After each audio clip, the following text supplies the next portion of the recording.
Assalamu alaikum, everyone. Thank you for waiting. Sorry we're starting a little bit late, but it is wonderful to have you here, and it's hot, so I know it's like we can fan. Last time I talked, and I know I said that I would go without paper because, you know, like you have to be brave and you got to take off those training wheels, but this is my paper for today, so I'll try not to use it. But I wanted to actually start out with a story, because I love sort of telling some of the stories that we've encountered over the years because they're so interesting. After 9/11, probably about 15 years ago, we had a very wealthy member of our community come across The Great Theft, the professor's book. And he read it, and he was excited, and he, you know, felt like this was an important thing for Muslims to know about.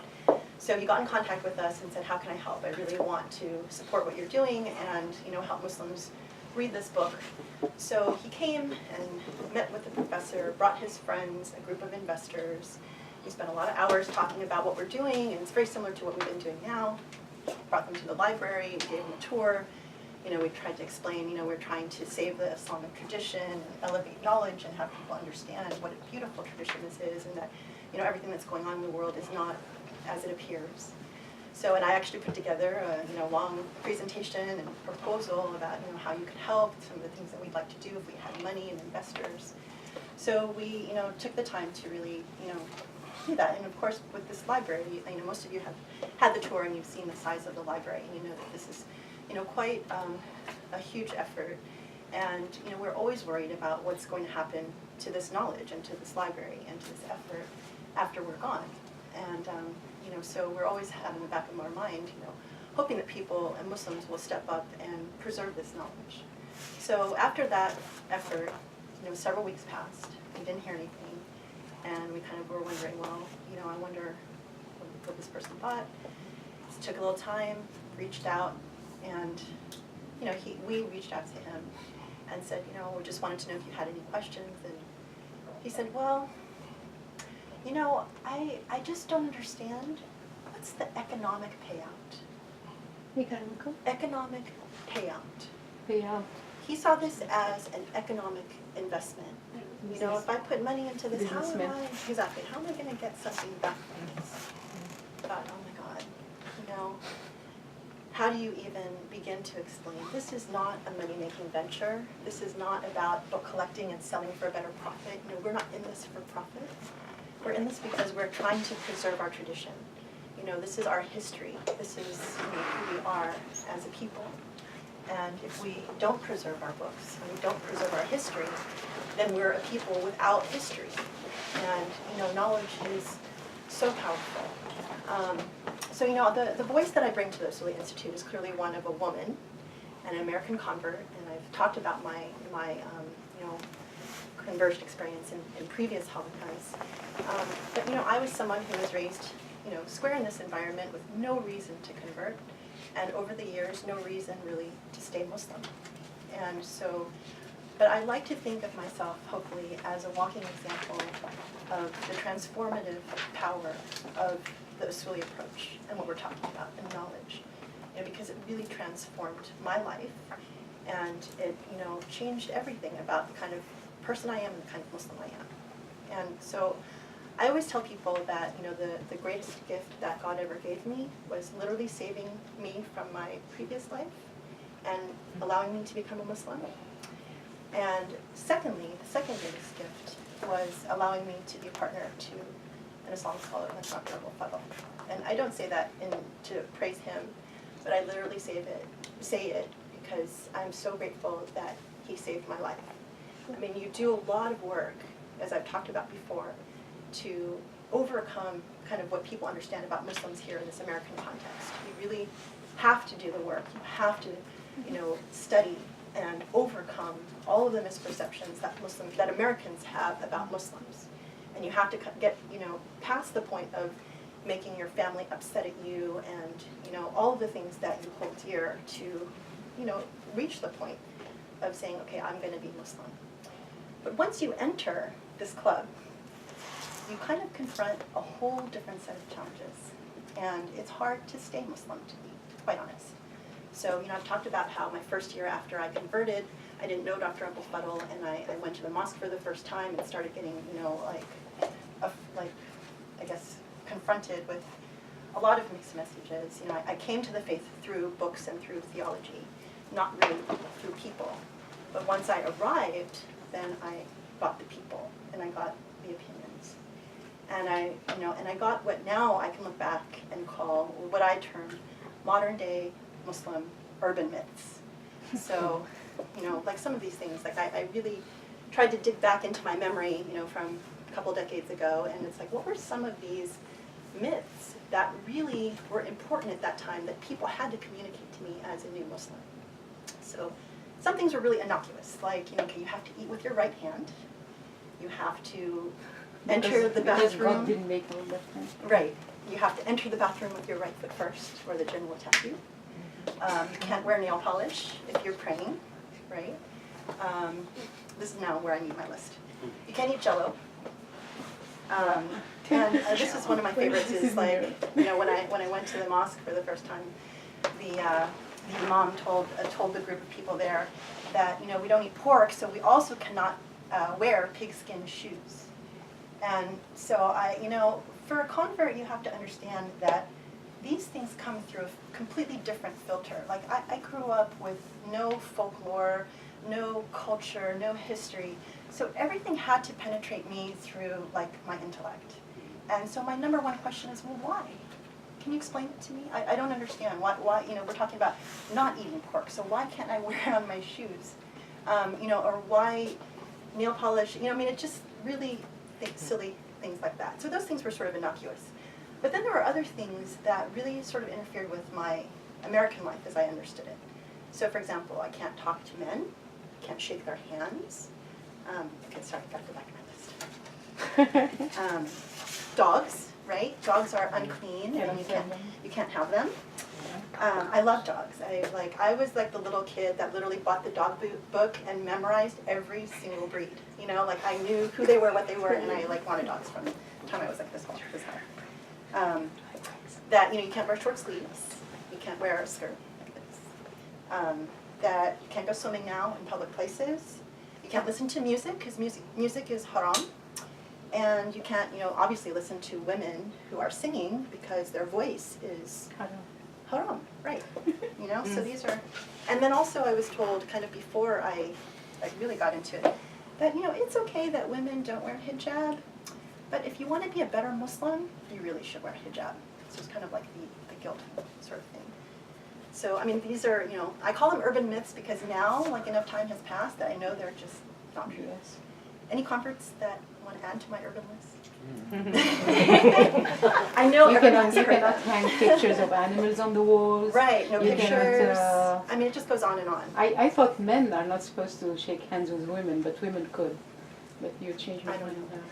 So, but anyway, so the point is that, you know, very quickly my world kind of, you know, I came to this faith. It's like, oh my God, it's so beautiful. The idea of God and justice and love and, you know, meaning and purpose.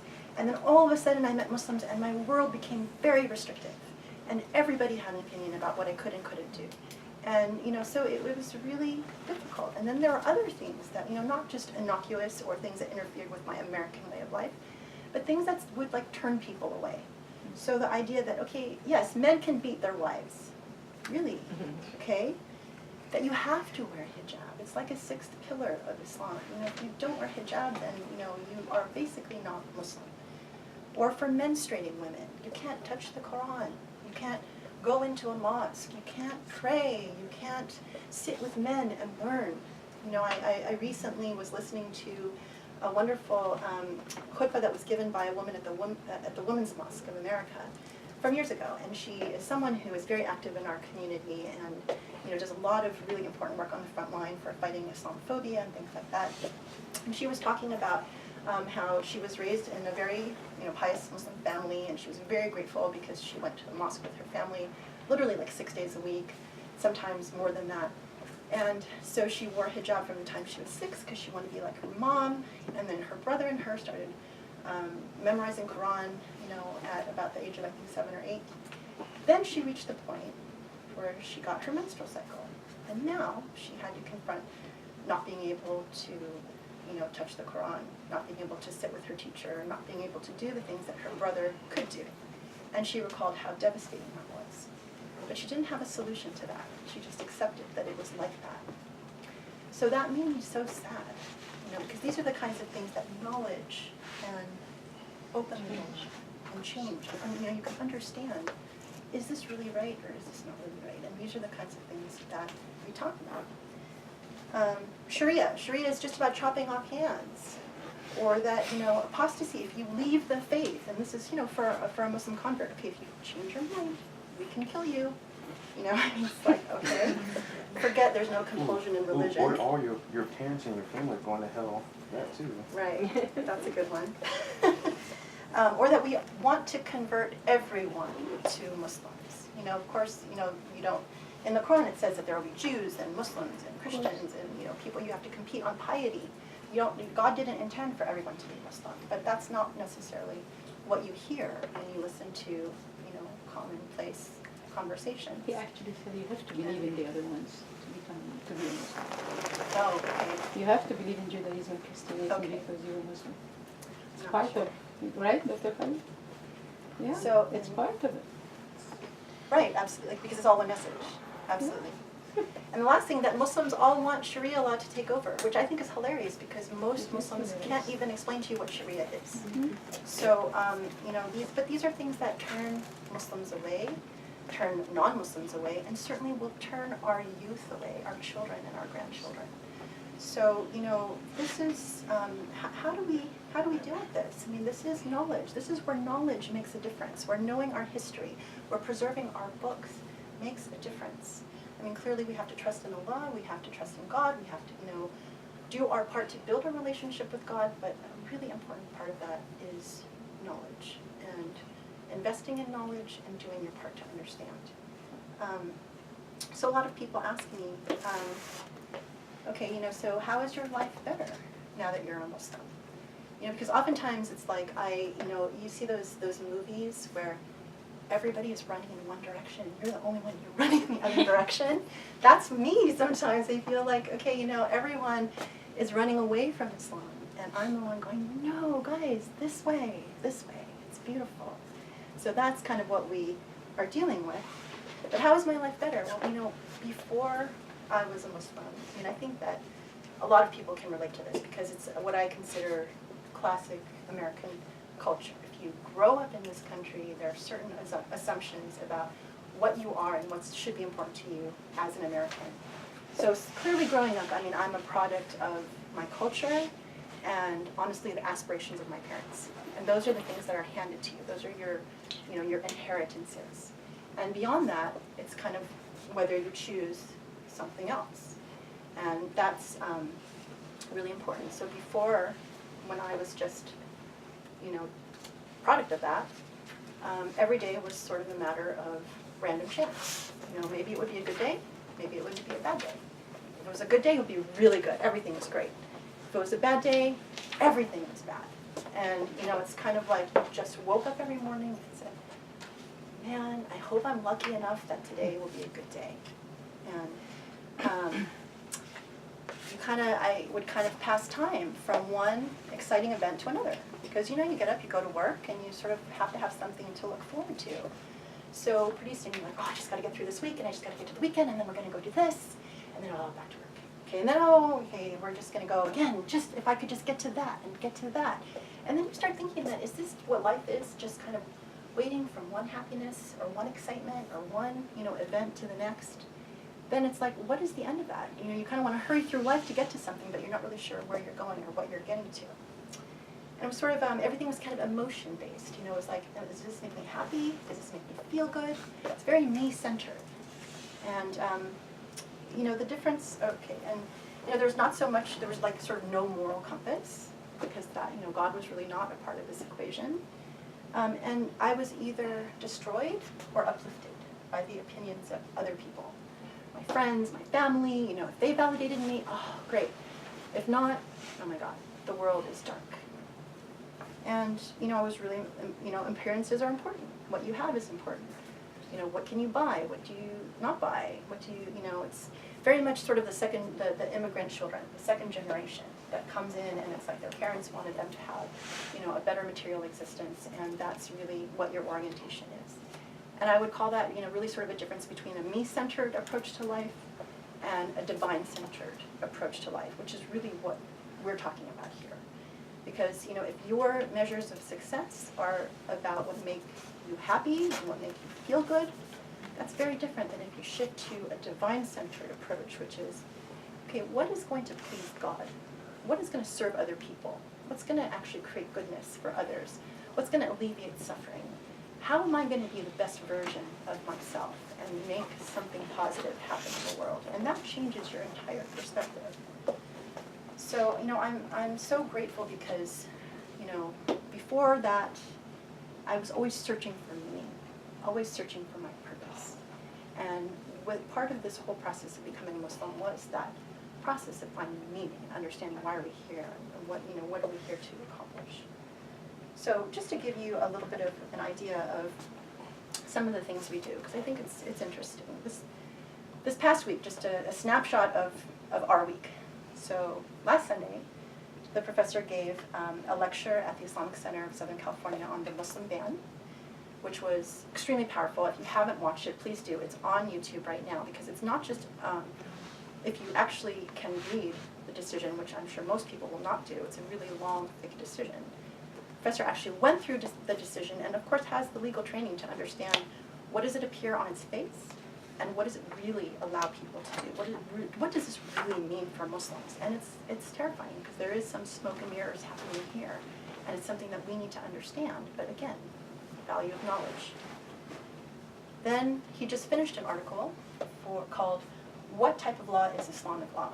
And this is the sort of centerpiece for the Handbook of Islamic Law that he's the editor for. It's going to be published by Routledge, and it's a collection of articles from 25 or more scholars about different aspects of Islamic law.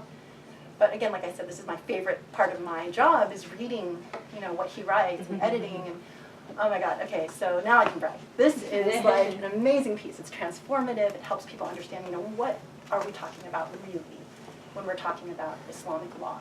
And it's a hard article. There's a lot to it, but I think it will be transformative and kind of change how people understand things if you take the time to read it. Then, early in the week, he wrote a piece, an opinion piece, on what's happening with Tariq Ramadan, because people are not talking about Tariq Ramadan, and people should be talking about Tariq Ramadan. But interestingly, we've been trying to get it published, and no one will pick it up. No one will touch it for political reasons, and we're hoping there are a couple of possibilities still, but if nobody picks it up, then we'll publish it on the Search for Beauty site. But it's also been an eye-opening experience to see, how people are dealing with this issue. Then on Wednesday, the professor went and did an interview with Heather Laird, who was here, about Muslim mental health, and it was fabulous because he talked about the history of hijab and the symbolisms and the pre-colonial context and the colonial context and what it means. And it's like, this is the stuff that if women knew, it would inform their decisions about wearing hijab, and certainly like what is going on in our world today, and whether this is something that makes you a target or decreases your level of safety, and how you should think about that. Again, comes from a deep well of knowledge. Is this going to be on YouTube? All of this is going to be available. I mean, that's sort of my point, is I wanted to tell you all of the things that we are producing and working on, because we're recording it, we're editing it, publishing it, all this sort of stuff. And, yesterday we were here doing an interview about the dog meat trade industry in Indonesia. And people trying to fight the idea, that it's haram to eat dogs, people, but it's not even just that. It's haram to mistreat animals. And and also just even the idea among Muslims that dogs are something you should stay away from, as opposed to saying, this is a way that I can understand God, because dogs are amazing, they're beautiful, they have personalities, they're complex, they're loving, they're just all of the things that they are can teach human beings how to be better human beings, how to be more divine creatures.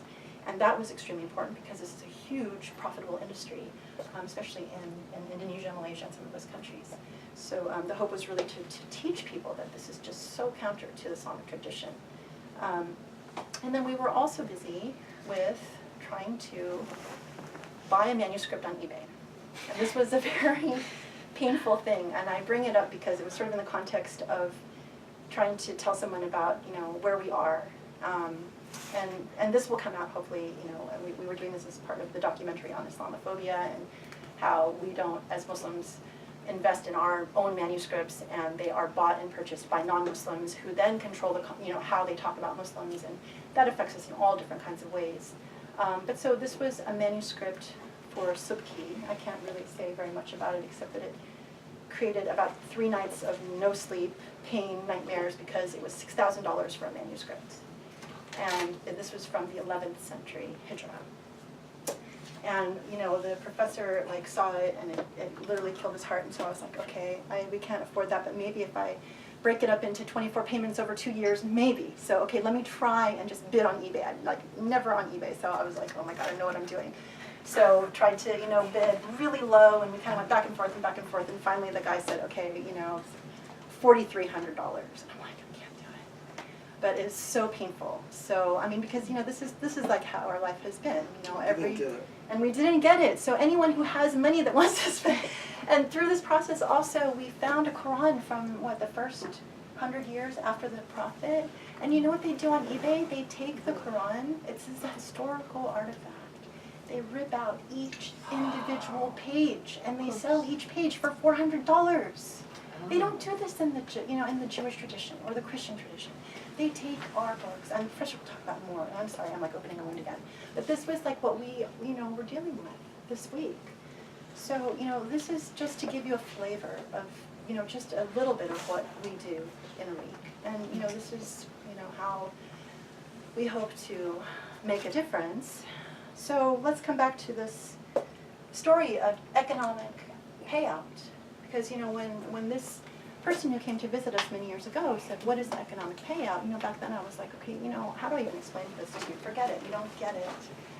But 15 years later, okay, if we had back then, if he had the vision to see, if I invest in this effort, and I support scholars, and I support efforts like this to present a beautiful and reasonable Islam, one that can, you know, compete or, you know, engage with other faith traditions in a really smart, sophisticated way, where would we be now 15 years later? Like, in the last 15 years, the Islamophobia network has taken off. Muslims are in a horrible place. You know, it's really unbelievable. You know, we were building mosques, we were, you know, doing our little, you know, whatever projects. But, you know, how many lives have been lost? How many people have been killed? How many wars have been started? How about the economic fallout for not investing in knowledge? So I ask you, 15 years ago, we could have been in a different place here. Where are we going to be 15 years from now, from the trajectory where we are? And how important is it to invest in knowledge? How, you know, it makes a difference at a personal level, and it will, you know, it will transform us at a much larger level. So that's also my pitch for supporting this effort. And books and knowledge are an amazing thing. They're in a special category. You know, we always talk about, okay, you have to have wonderful children so that your children can pray for you after you're gone. Well, guess what? All of these books and anything you invest in knowledge will continue to earn you hasanat after you're gone until eternity. And so, you know, this is the value of investing in books. You want to buy your place in heaven? And you rich people watching, any people who are going to become rich, you want to buy your place in heaven. This is how you do it. A page in heaven. They will be, what's that? A page in heaven. A page in heaven, right. This is, you know, I mean, long after you're gone, the hasanat counter is going to keep going and going and going. So, yeah, that may. So we lost that investor? You lost him? Oh, yeah. Not interested. So, and, you know, this is sad because, like I said, you know, we, a lot of times, when we talk to people who have the means to do it, and we're not even talking, you know, people can afford to buy, you know, a $500 manuscript. I mean, that's what we ended up doing, you know, to try and alleviate some of the nightmares and, you know, the pain of having done this. So, okay, fine, you know, we bought something that we can afford that is not going to kill us. But, you know, this is, we can't be the only ones saving our tradition. And I'm sure, you know, the professor will talk about more about, like, what that means. But, like Dr. Khaled said the other day, you can get a good lawyer to write a good thing. We have to have an answer for all these people who want a materialistic answer. You tell them, I'm going to make a marble plaque for you with your name on it. Or whatever pleases him so we can get him. I think, you know, whatever it is. we can talk about, you know, ideas like that. before I go, actually, I wanted to just share this with you. This is this beautiful gift that we got from Rumi's Garden, UK. You can check it out online. This is actually, and thank you, I hope that the people who sent it to us are watching. This is actually a museum quality reproduction of the Prophet's footprint. Wow. The Prophet's Prophet's footprint. Wow. So they are in the business of trying to save artifacts and art forms, and they were so touched by what we're doing that they sent it to us as a gift. And they actually send these to museums and libraries, and comes in this gorgeous box. If anyone's interested, I'll leave it here so people can watch. There's a letter, because they only produce a certain number of these, and you can imagine how much effort and time and money it took to actually have this produced. This is 189 out of how many, I don't know, but so we have a certification for it and a history, so if you're interested, you can take a look at this afterwards. But thank you so much if you're watching. Okay, so yeah, so people can read it. So anyway, so that's it. So thank you for listening to my emotional appeal. Thank you. But please support knowledge, and it's so important, because this is the only thing that I think will make a difference at this point. People have to know how to talk about their religion in a smart way, and people have to be confident about being Muslim, and that means that you have to know what this faith is about. And if you're not a scholar, that's totally fine. But you should at least have discernment. You should be able to hear. You don't have to be a scholar. We have scholars. The scholars will be the ones that have their noses in books and trying to figure out what this means. But we need to support our scholars. We need to support our young scholars, people who can't find jobs because they're Muslim and are afraid to identify as Muslim because that hurts their career path. And we have to have a way forward. And the Usuli Institute, we really believe, gives people a methodology, kind of a worldview of this has to be beautiful and reasonable, as I've said so many times. And if that's all you have in your heart to move forward, that's enough, And if it's not beautiful and it's not reasonable, it's not Islam. Oh, sorry, last thing. Where's my book? Search for Beauty. Okay. So this is my assignment for you. So I've talked about this book. How many people have read this book? Okay, so this is your assignment if you haven't read this book. This book is about this library and about this scholar having conversations with all the scholars in this library on problems that American Muslims have. It's beautiful. It's amazing. It'll change the way you understand your religion and your relationship with God. It will change everything. What is the point of religion and faith if it doesn't change your life and transform you and make you a better person? This is the start. If you haven't read it, you've got to read it. Can you say the title of the book? Search for Beauty in Islam, a conference of the books. Thank you. Conference of the books. So, thank you. Thank you.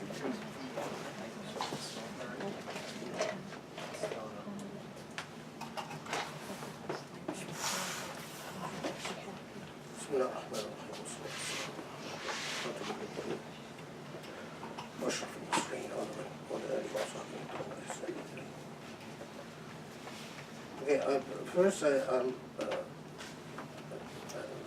I'll state something that should be obvious, but it's important, unfortunately, in our community to remind people of. Grace is her own human being. She's not simply my wife. So her views represent her and do not necessarily represent mine, and they don't need to be. She's a completely autonomous, independent human being, and it's important to remember that, because we often think that wives are simply an attachment or an extension of their husband, and that's something I don't ascribe to and I don't accept.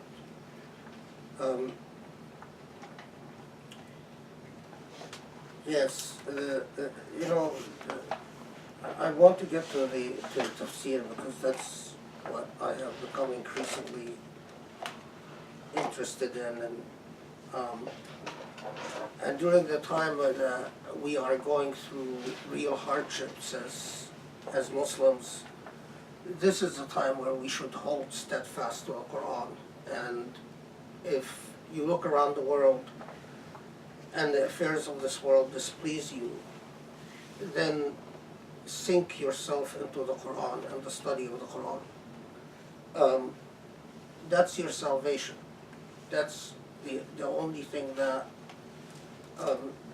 can allow you to wither away the fitan,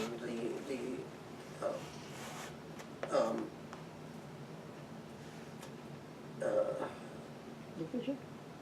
what's Division. not division, fitan in terms of hardships and tribulations and discord and dissatisfaction and alienation. I mean, the word fitan can encompass all of this, but there are things that present challenges to us as Muslims because they're a corruption of the pristine ideas and principles of our faith. And if you allow yourself to swing back and forth with the happenstance of politics and economics and culture and so on, you end up displaced as a human being and confused about who you are. And politics does that. And politics has the ability very much to be something like a demonic influence where it deconstructs your spirit and your soul. The solution of al-hukama, of wise people, that during times of sharp fitan like this, like the time we're living in right now, and even the time when the Muslim world was first colonized, or the time of the Mongol invasions and the genocide that the Mongols inflicted on Muslims, or the time of the height of the Crusade invasions and the slaughter that the Crusades inflicted on Muslims, is to sink yourself, to anchor yourself in the Quran. And this is critical because we also are living in a time where I see Muslims who think that they're cool and think that they're progressive and think that they're intelligent and think that they're smart, who are making what I think are rather shocking calls for revising the Quran or considering the Quran abrogated or parts of it abrogated, and that's really is because they confront their own ignorance, their lack of knowledge, and the way they negotiate this ignorance is instead of challenge themselves to study and to learn, they try to resolve the tension and the paradox of their own lack of knowledge by saying, well, it must not be important, and so if it's not important, then I don't need to study it. The Quran will wither us all the way. I'm not worried about the Quran. But I'll tell you, that these types of attitudes, they will mean eventually that their children and their grandchildren will have nothing to do with Islam because they've opened a door that will wither them away and will wither away their identities and the identities of their children until nothing remains of them. The Quran will be the Quran.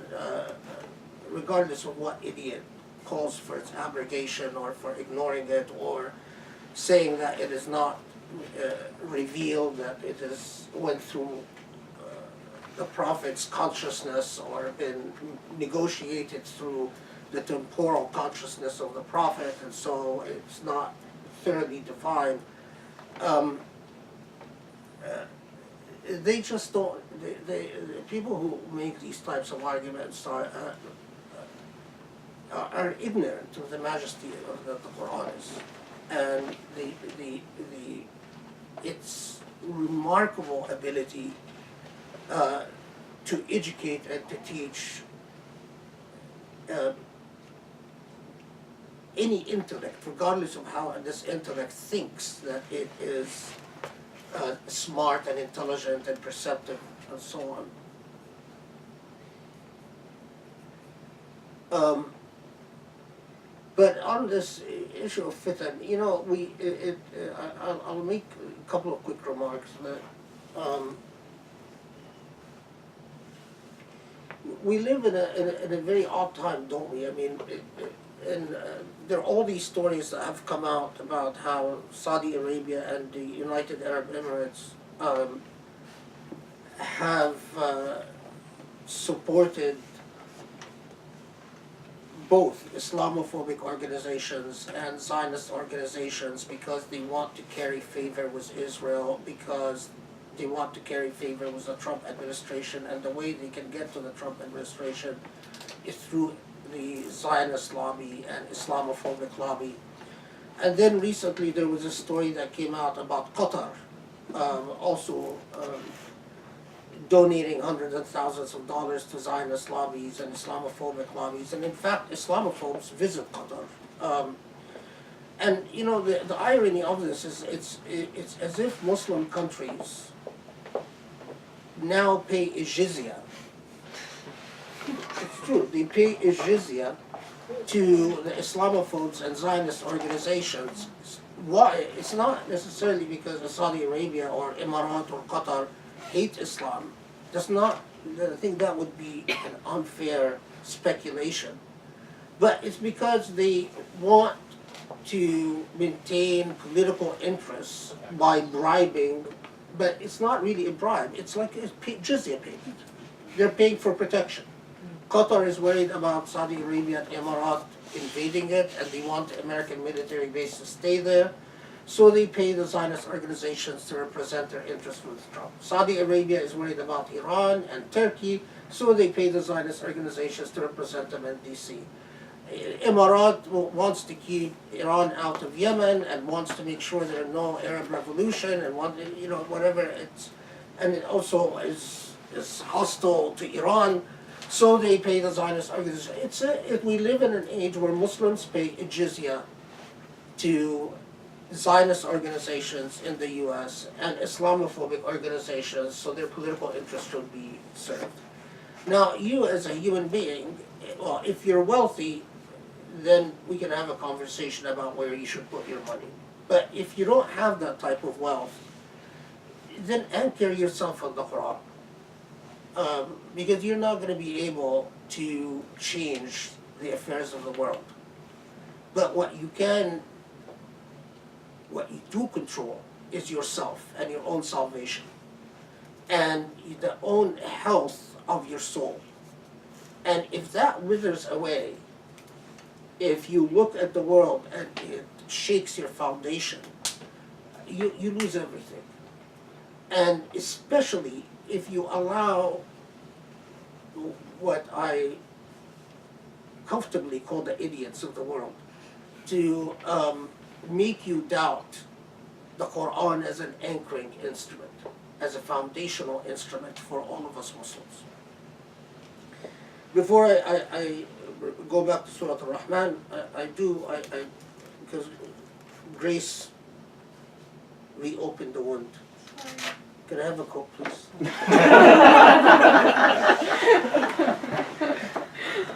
To close the wound? To try to sedate the wound a little bit.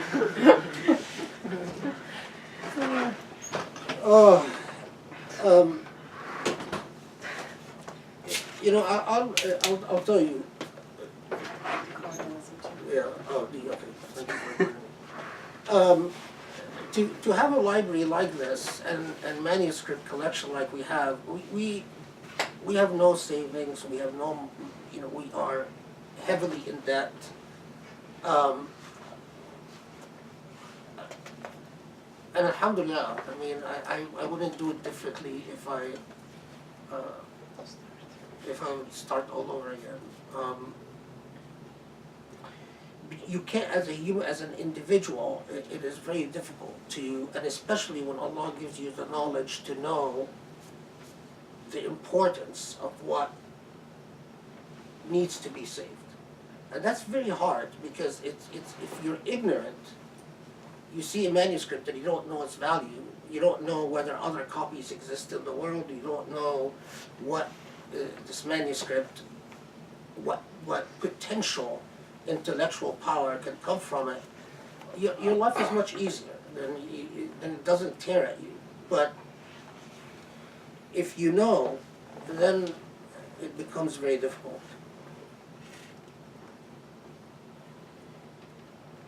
We worked out, in order to have some peace, I stay away from eBay because of the manuscripts on eBay. After the invasion of Iraq, a lot of the manuscripts that used to be in the Iraq National Library were pillaged, and they were taken either by US military or US government contractors. And the manuscripts either made their way to Saudi, some to Iran, some to Israel, but a lot of them ended up being on the open market. During the Syrian civil war, a lot of manuscripts have been pillaged from Syria, various libraries in Syria.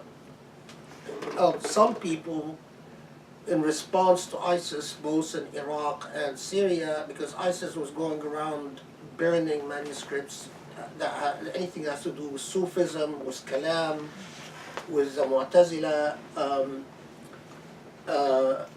with Sihr, magic, or sorcery. Yeah. So Syrians and Iraqis who knew the value of the texts tried to hide them and get them out of the country by often putting them out in the open market. The other thing is that there is an illegal black market trade for manuscripts from Egypt. The Ethiopian government is hostile to the Muslim minority, so they afford no protections to Islamic manuscripts from Ethiopia, so you find a lot of manuscripts coming out of Ethiopia.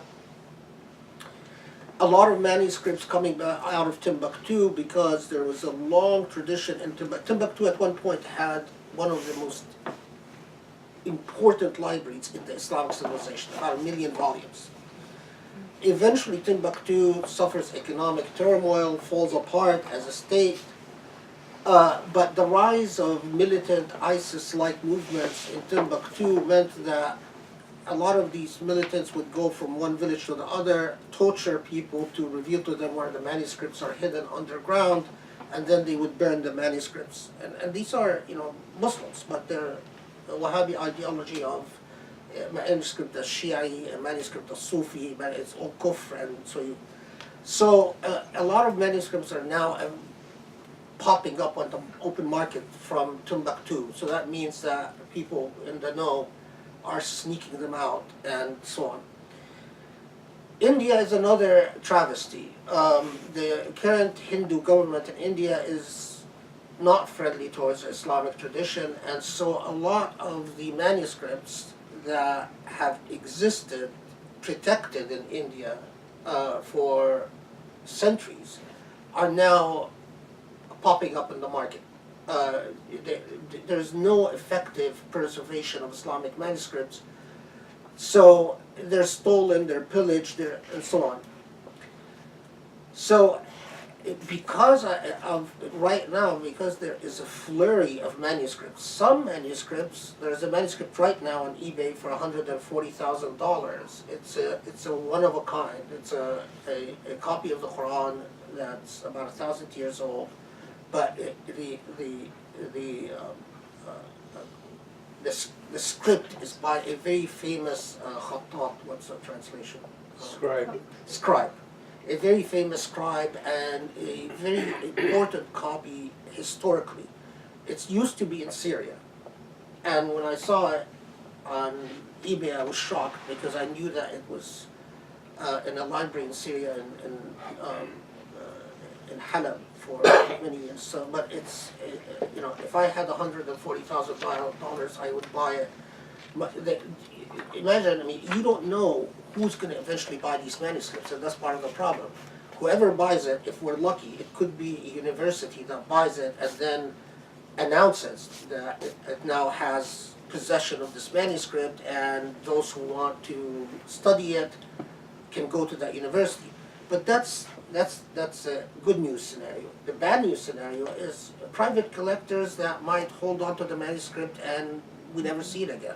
Or even worse, the immoral trade where you buy beautiful manuscripts and then you rip the pages and you sell the pages to be framed and hung on walls because it's very lucrative. Among them is the Kufan mosque, Kufan Quran that's right now on eBay. That copy of the Quran goes back nearly to the 1st century Islamic. It's in Kufan script.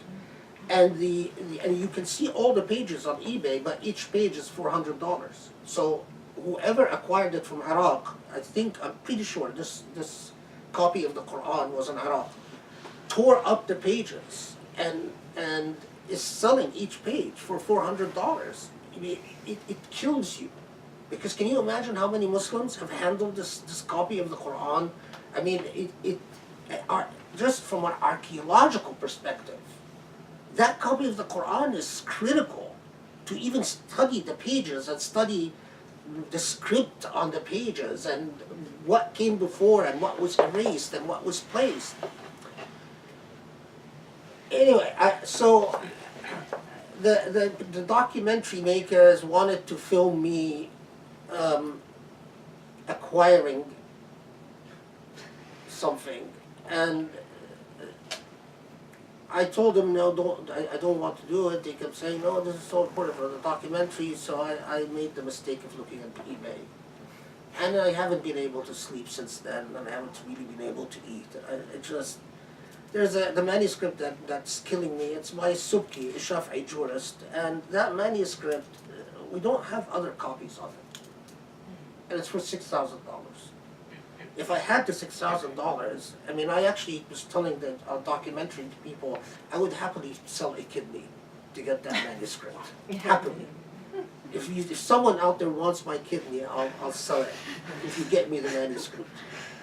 But what kills me is that, you know, maybe for the people sitting here, that's a lot of money. But we live in a country where I know several Muslim families where $6,000 or, you know, is nonsense to them. Now, this brings me to really another point that is critical. You know, young people these days, a lot of young people there's a lot of talk about decolonization and how we decolonize. And a lot of theoretical talk about decolonization. That's sort of the fad among young folks these days. Decolonization. Well, my friends, decolonization must begin with taking control of your own tradition.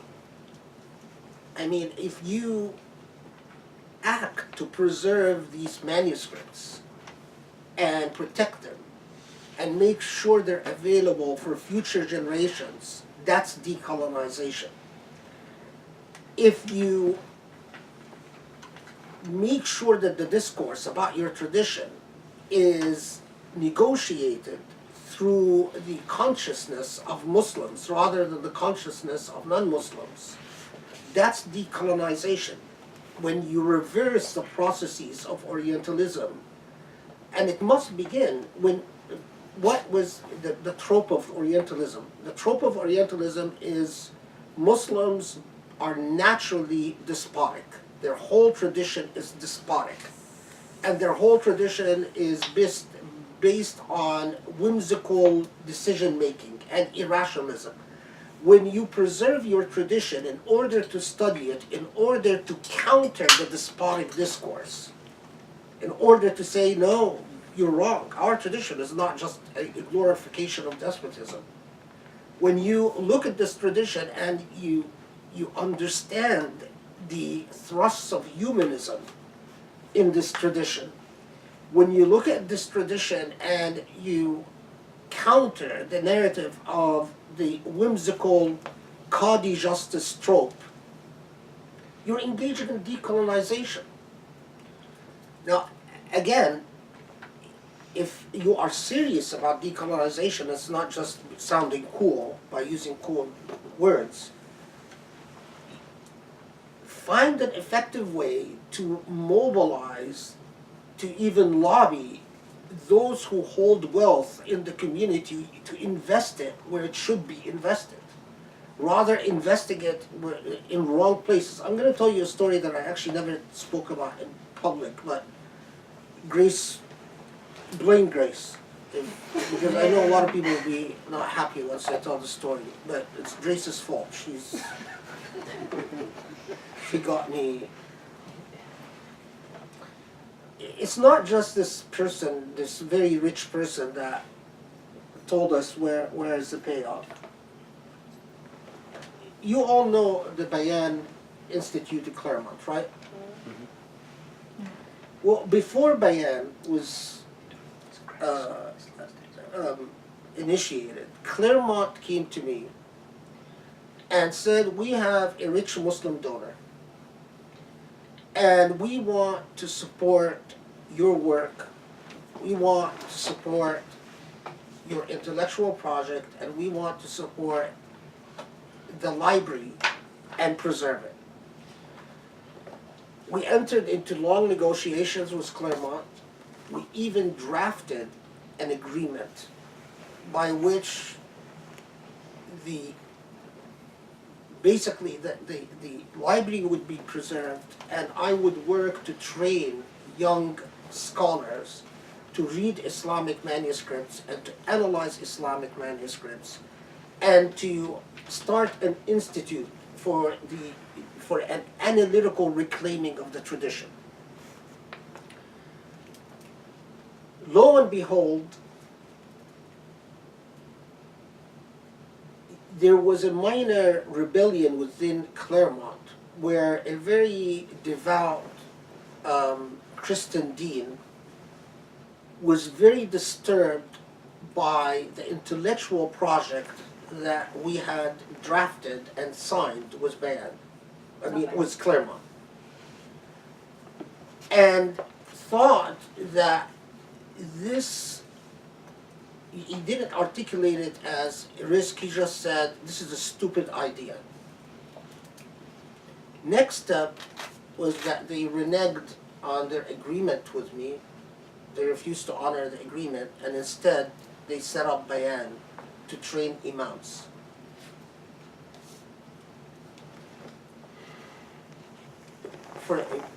And I know the one individual even in protest, she was, you remember that woman who left Claremont? Because she thought that move was very intolerant from a Christian perspective, that they did not want a competing discourse within, so she actually resigned in protest, and I respect her for that. Now, the reason I say this is not to put down Bayan, but to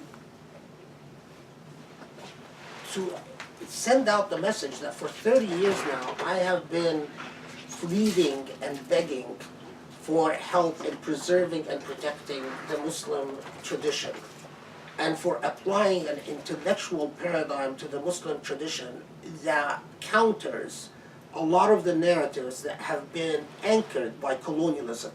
Among them, the Muslim Oriental despotism, among them the idea, the erotic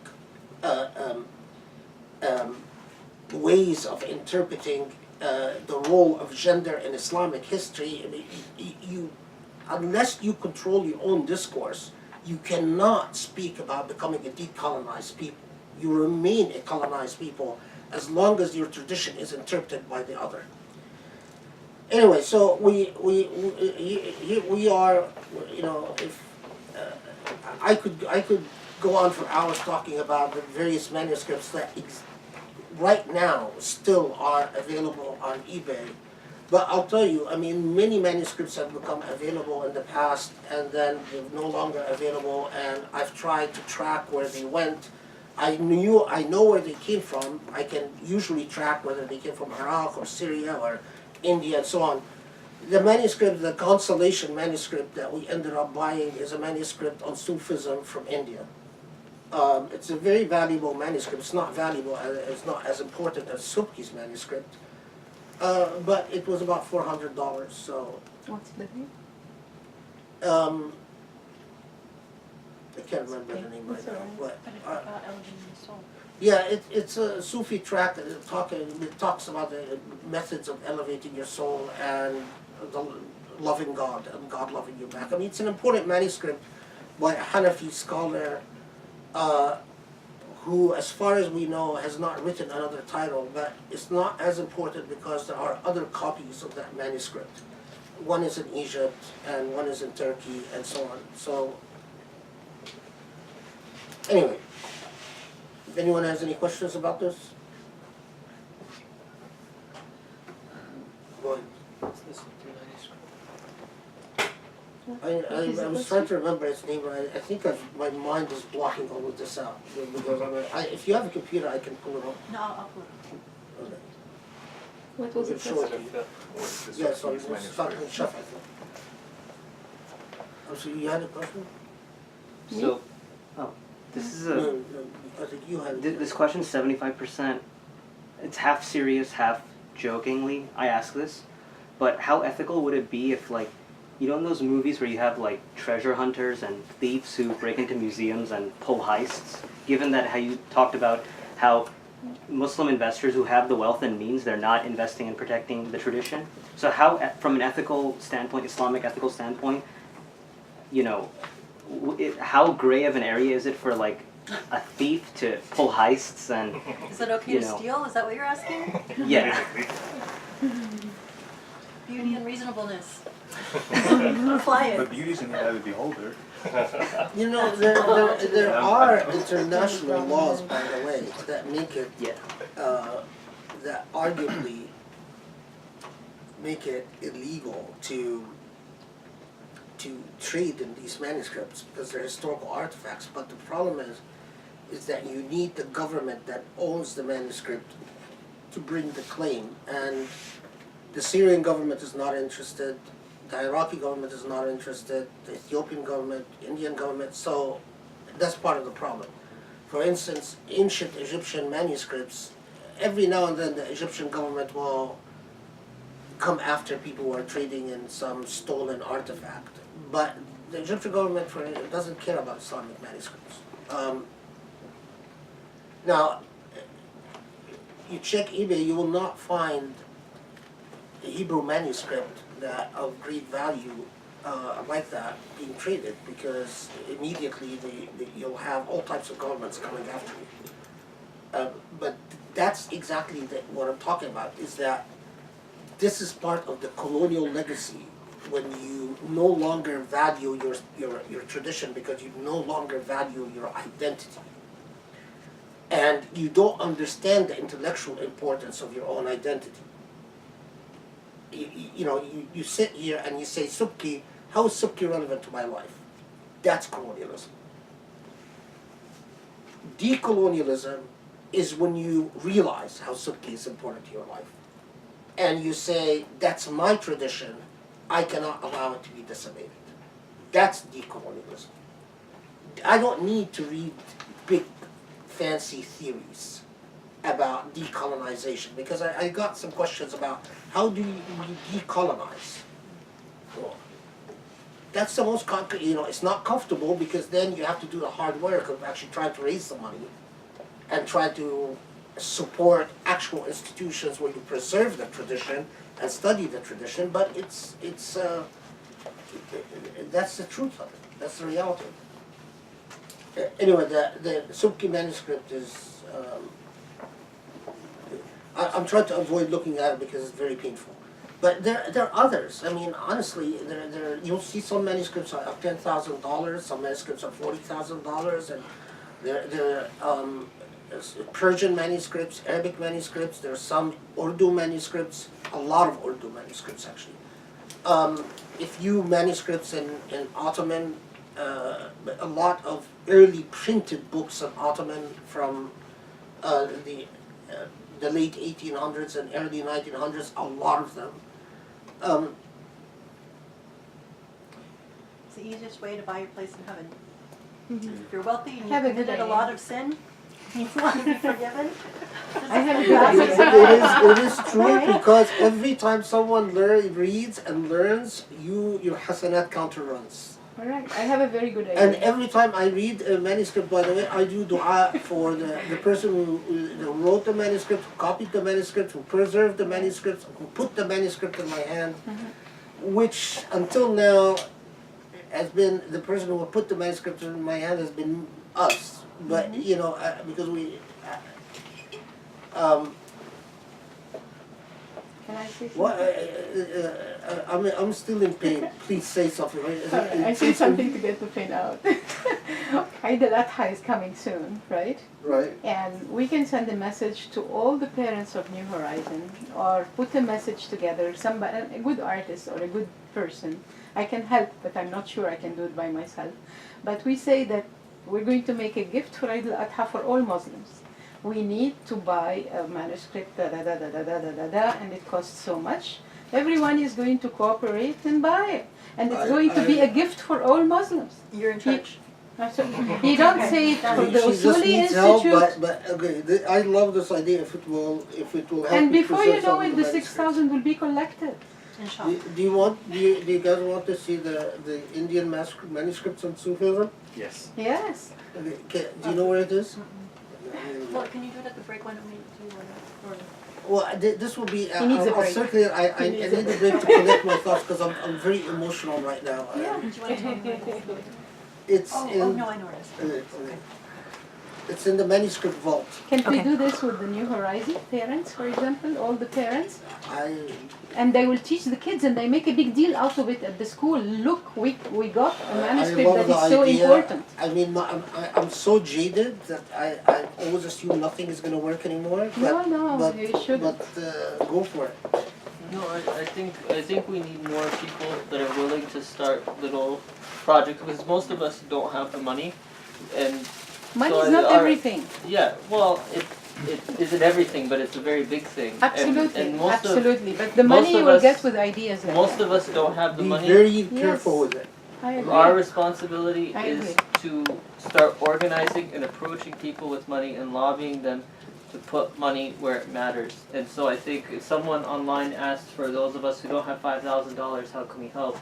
I think what we're trying to spell out here is to start learning enough so we can go to the people with money and educate them on what, because I think most of them don't realize that this is really an issue. I think most Muslims are like, well, we have the Quran, I have my spirituality.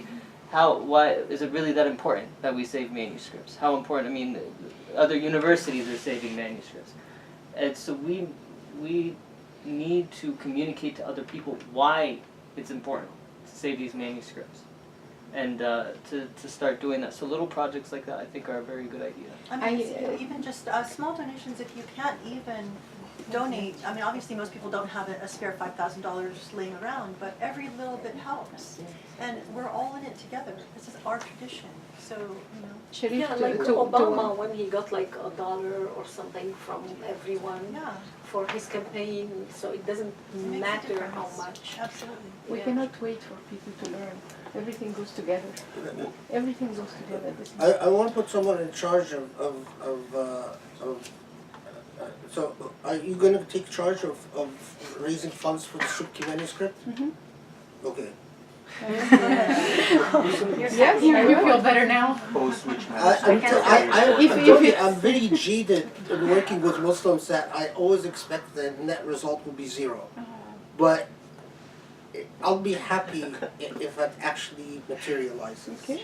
I'll do my best. I mean, I promise to do my best And you now. get an invisible payoff. Huh? An invisible payoff. I'm not looking for that. I know it's. I don't. For I Islamic don't. Manuscripts, that's the fact it's one of the only kind. Repeat. Exists today. Drop in head style. What Islam is, you have two options when we talk about Islam, right? Islam could be the net result of what past generations cumulatively tell us what Islam is, or Islam could be what emotively a people feel in our current historical moment. So either Islam is the result of a horizontal impulses of a living generation, or Islam is the result of a vertical accumulation of generations of insight. So, why is it important? It's important because it is part of the cumulative tradition that tells us what represents the Islamic tradition. If you don't rely on the cumulative vertical process, on the accumulation and building up of knowledge, you end up defining something simply by the superficial contingencies of your particular historical moment. And because we live in a particularly bad time for Muslims, the way we're going to define, the way the modern generation of Muslims is going to define Islam will, by definition, not be nearly as rich as previous generations that were anchored in historical periods that were far more favorable to intellectual and spiritual insights than ours right now. Does everyone understand what I'm saying? Yeah. So, because if you take, how do we know what anything is? What is knowledge? Knowledge could be sort of a Trumpian paradigm. Well, knowledge is a result of what I see and what I hear and what my senses experience at a particular historical moment. But that's by definition superficial because it's individualistic and because it's thoroughly subjective, and so you rely, as we, for instance, in the law of evidence, you know that the most unreliable evidence is eyewitness testimony. It's the perceptions of an individual is extremely unreliable. We know that an individual is so subjectively defined. The other way that there is knowledge is through the cumulative communications of cumulative generations of testimonials that vary in experience and vary in perception and vary in intelligence. But you look at that cumulative tradition and study it, and then you say, well, how does that past cumulative tradition inform my own understanding of my particular historical moment? So to answer your question, it is but one of the pieces of the puzzle from the past that help us define what normatively an Islamic identity is, an Islamic intellectual paradigm is, what the Islamic values are, what Islamic virtues are, what helps us define the Islamic or the Islam itself. It is those who simply rely on themselves as a frame of reference rely on something that is so temporal and so flighty by definition because it swings back and forth between different moods, different states of being, different contingencies that are quite often fleeting. Unless you happen to be, an exception, one of the, a Gandhi or a Mother Teresa or, one of these human beings who is so thoroughly anchored and weighty in moral perception that you become a reference yourself to others. But that's the rare exception. Most human beings are not like that. Most human beings need to be anchored in a system of knowledge because they themselves are incapable of producing original insights. That's the reality about human beings. We are raised with the idea that each individual is so exceptional, which is to a certain extent true, but exceptional in the sense that they are important as an addition to what humanity is, but not exceptional in the sense that they are capable of truly original insights to contribute to humanity. So, put it differently, humility, knowing the extent to which you need to study the wisdom of past generations is critical for true knowledge, and it's critical for true advancement of a human being and humanity. Does that make sense to people? Of course. Okay, so let's start, because I really want to get to the Rahman. Did you want to take a break now, or do you want to go for a little bit and then take a break? Can we take a 5-minute break? Yeah. Well, we should, if we're going to take a break, why don't we go pray Asa? Is it us? Take a little bit longer and then come Okay. back and then Let's start. pause.